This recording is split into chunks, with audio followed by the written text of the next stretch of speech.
Aktris Leony Fitria Hartanti atau Leony mengkritisi pengelolaan anggaran pemerintah Kota Tangerang Selatan karena dinilai janggal dan tidak masuk akal.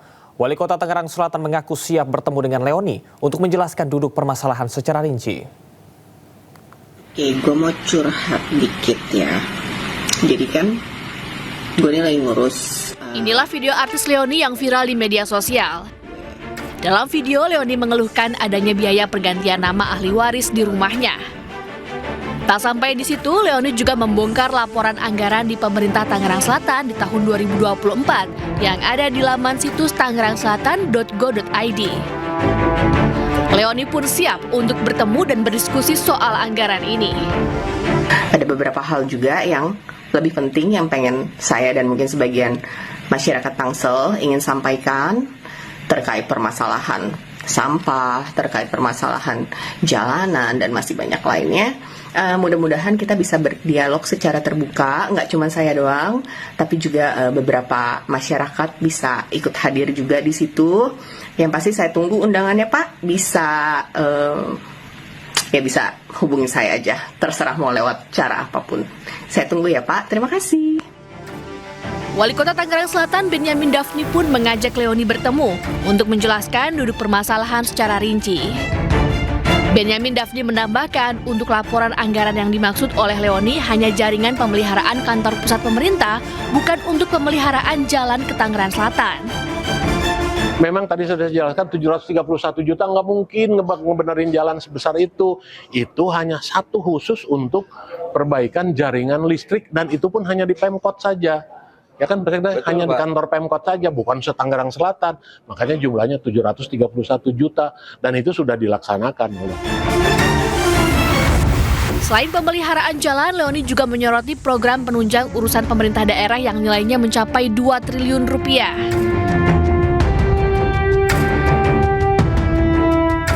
Dalam laporan ini, jumlah beban pegawai pemerintahan Kota Tangerang Selatan mencapai 1,2 triliun rupiah.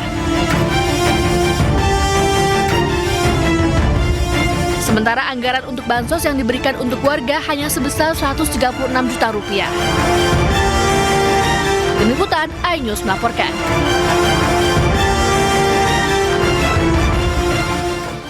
Pidato Presiden Prabowo Subianto mengguncang sidang umum PBB di Amerika Serikat. Dengan lantang, Prabowo mendukung kemerdekaan Palestina. Bahkan pidato Prabowo dipuji oleh Donald Trump.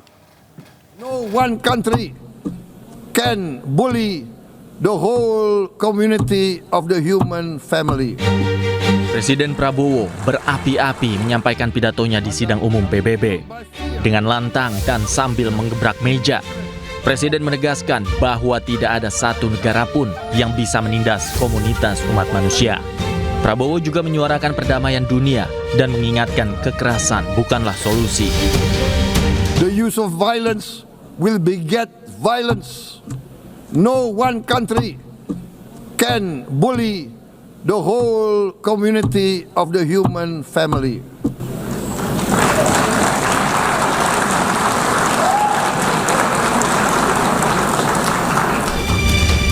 Pidato Presiden di mimbar PBB mendapatkan respon positif dari kepala negara yang hadir.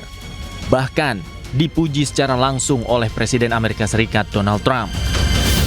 And you too, my friend. Great speech. You did a great job pounding on that table. I said, how would you like to deal with him when you left? It's not easy. You did a great job. Thank you very much. Sementara itu, Prabowo mengatakan bahwa pujian Trump tersebut sebagai wujud karakter Donald Trump yang humoris. Trump sempat menguji pidato Bapak, Pak. Pak Trump benar tanggapannya, Pak? Ya, beliau kan humoris ya. Betul ya. Oke. Terima kasih, Bapak. Saya sebetulnya nggak terlalu sadar bahwa saya itu ya. Mungkin itu gaya saya aja gitu ya. Pidato Presiden menjadi salah satu momen bersejarah karena mendapat giliran pidato di hari pertama dengan urutan ketiga. Tim Liputan iNews melaporkan. Ya, salam lintas agama yang disampaikan oleh Presiden Prabowo Subianto pada penutup pidatonya di sidang Majelis Umum PBB ke-80 mengundang perhatian media asing. Media asing menilai salam tersebut mengundang pesan simbolik. Thank you Wassalamualaikum warahmatullahi wabarakatuh.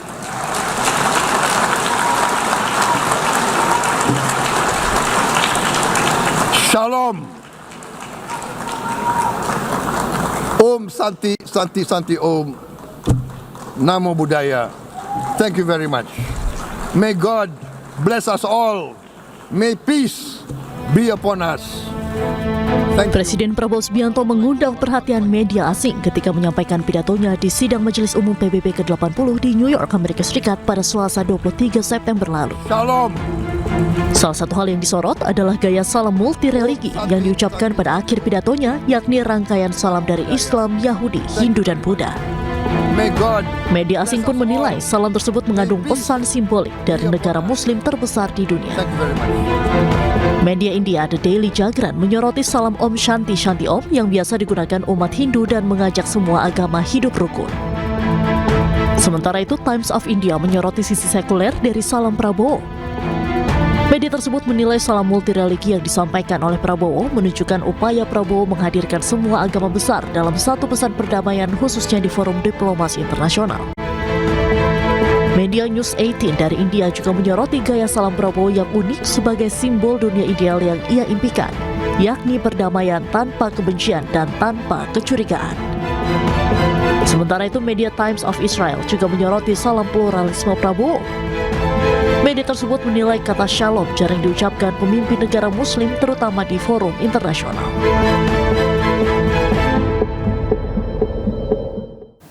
Presiden Prabowo Subianto bertolak menuju Belanda untuk bertemu dengan Raja Willem-Alexander. Kunjungan ini dilakukan usai Presiden menyelesaikan sejumlah kegiatan di Ottawa, Kanada.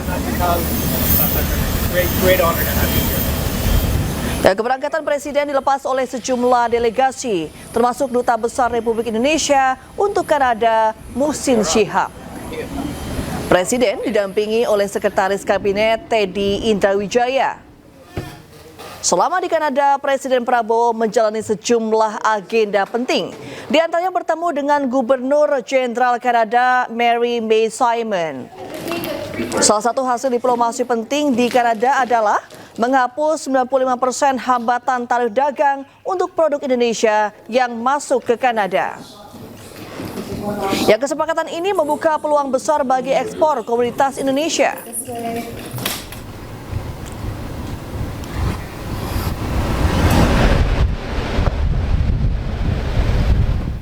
Kita ke informasi lain, pemirsa. Kasus keracunan massal yang diduga dari makan bergizi gratis tidak hanya di Kecamatan Cipongkor, namun meluas ke Kecamatan Cililin dan Cihampelas, Kabupaten Bandung Barat.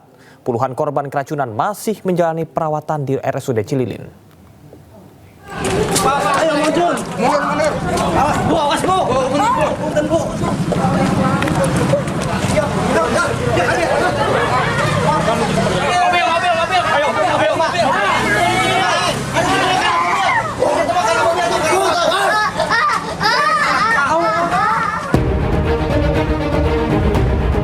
Seperti inilah kondisi puluhan pelajar yang terbaring lemas di Rumah Sakit Cililin, Kabupaten Bandung Barat, Jawa Barat pada Kamis pagi.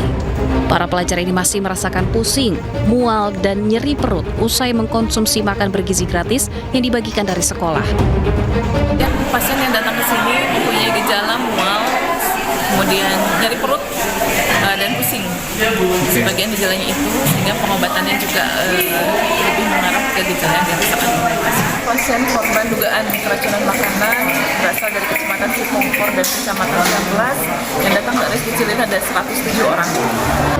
Pihak rumah sakit menerima 131 korban keracunan makanan dari 3 kecamatan yang terdampak. Kini hanya ada 44 korban yang menjalani rawat inap dan sisanya rawat jalan. Dampak dari keracunan massal ini, salah satu sekolah di SMKN 1 Cihampelas terpaksa melakukan pembelajaran jarak jauh atau belajar di rumah. Sebab sebagian siswanya terdampak dari keracunan massal.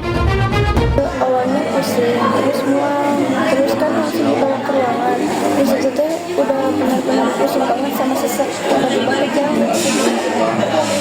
Terus saat ini kondisinya gimana, Dek? Sekarang sakit perut sama masih pusing. Saat ini pemerintah Kabupaten Bandung Barat telah mengeluarkan status kejadian luar biasa atau KLB akibat keracunan MBG dengan total korban lebih dari 1.000 pelajar di 3 kecamatan sejak hari Senin hingga hari ini. Dari Kabupaten Bandung Barat, Jawa Barat, Yuwono Wahyu, iNews melaporkan.